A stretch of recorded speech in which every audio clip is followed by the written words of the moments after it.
the title of the names, it came from, it's kind of related to the town I grew up in, which is a square mile town in suburban New York called Bronxville. And I viewed it as kind of, you know, maybe a boring town growing up.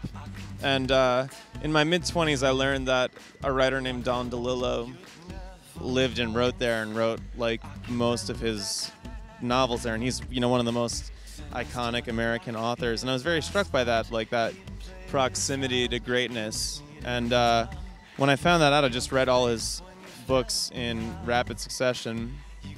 And the names, when I read it, I just loved the book, and I loved it as a title for an album. I think that it has a real universality to it, and obviously in the history of recorded music, going back, you know, since the advent of it, there have been so many albums and so many album titles. And when you stumble across an album title that has a universality to it, like the names, everyone has an interaction with names, some kind of relationship with names. I think when you find something that has a universality, it's a good thing for an album title. So I went with it, ran with it, and now I'm here singing it.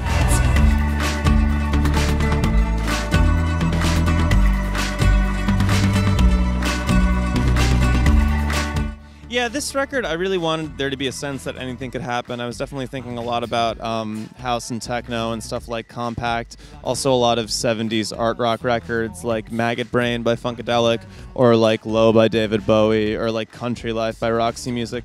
Records where you can have these like short, tight, concise pop songs and then have them go into really long,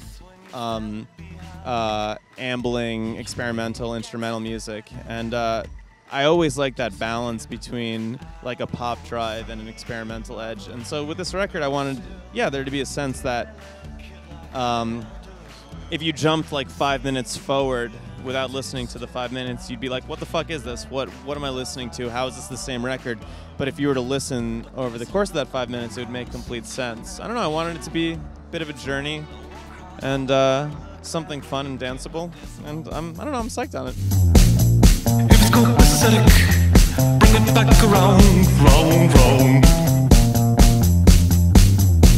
I'm tired of fighting in another man's pointless war.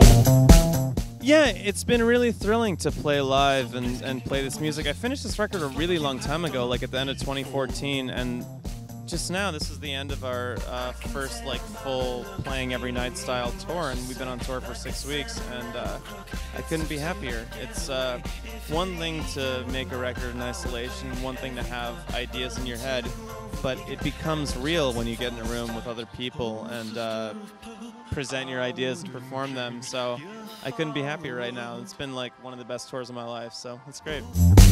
I can tell by the look you don't mean what you say, like a sentimental crook. It's tough to get away. If it even would matter, I would play every part, but I'm too overeager and I just fall start. Hi, this is Baio, and you're watching WARPtv.